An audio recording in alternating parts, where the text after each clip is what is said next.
ce qu'il faut de croûte.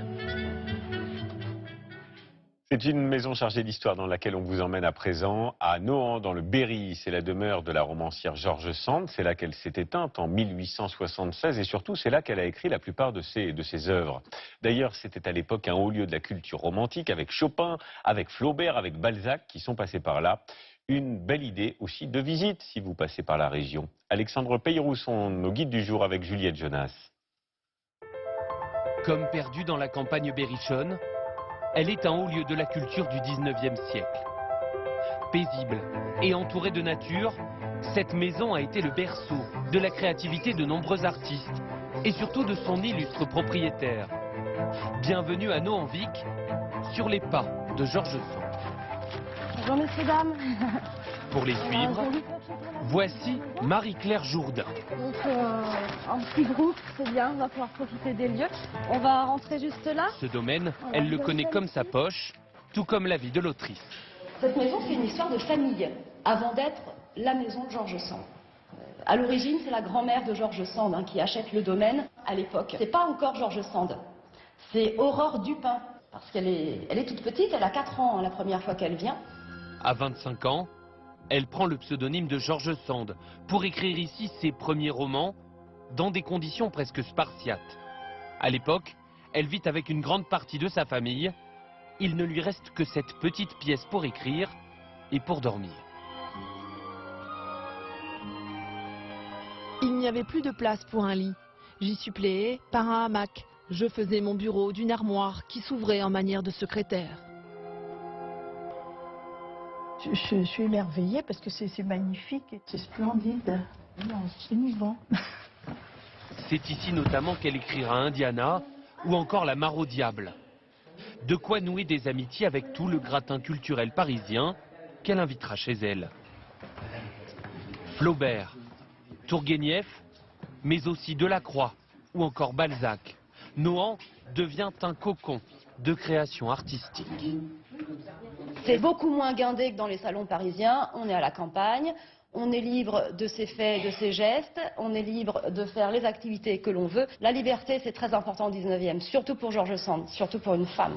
La table, toujours dressée dans la salle à manger, transporte les visiteurs. Fait rêver. Fait une marche arrière dans le temps, un saut dans le temps et ça fait vraiment rêver, quoi. Le décor est fantastique et puis c'est tellement bien, vivant. Hein, on a l'impression qu'on va pouvoir venir dîner avec eux.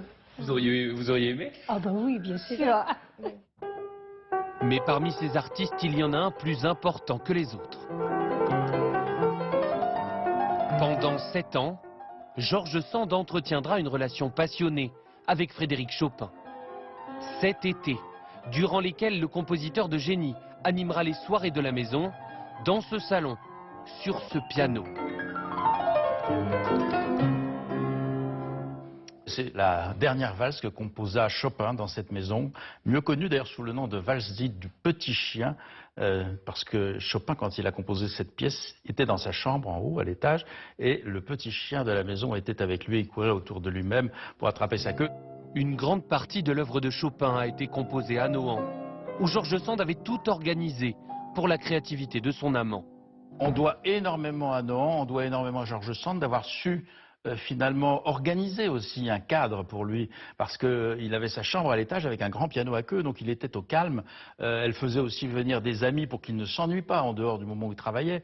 Elle organisait des sorties, enfin elle faisait tout ce qu'elle pouvait pour qu'il se sente bien et surtout pour qu'il ait finalement le temps matériel tout simplement de travailler. Dans la maison, on trouve aussi un théâtre où l'écrivaine faisait répéter ses propres pièces. Une vie entière tournée vers l'art, mais aussi vers la nature. À sa mort en 1876, cette amoureuse des plantes aurait murmuré à sa fille « Laissez verdure ». Une mission qui revient aujourd'hui à Benjamin Aubourg. Les rosiers ont vraiment bien poussé là, depuis la plantation. Il entretient le jardin et la roseraie, chère à l'écrivaine. J'adore les roses. Ce sont les filles de Dieu et de l'homme. Des beautés champêtres délicieuses dont nous avons su faire des princesses incomparables.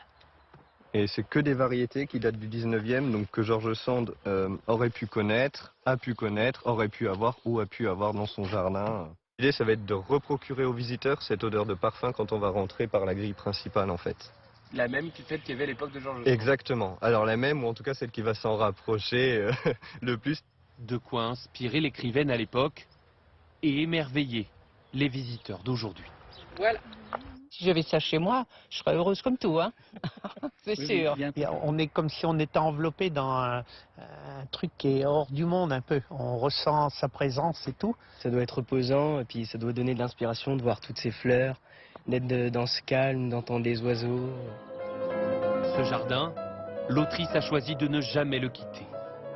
Quelque part derrière un muret se trouve son tombeau. La maison a elle été léguée par ses descendantes aux monuments nationaux pour que perdure dans la mémoire collective l'aventure de Nohant et la vie de George Sand. Fin de ce journal, merci de votre fidélité. Tout de suite le journal Météo Climat.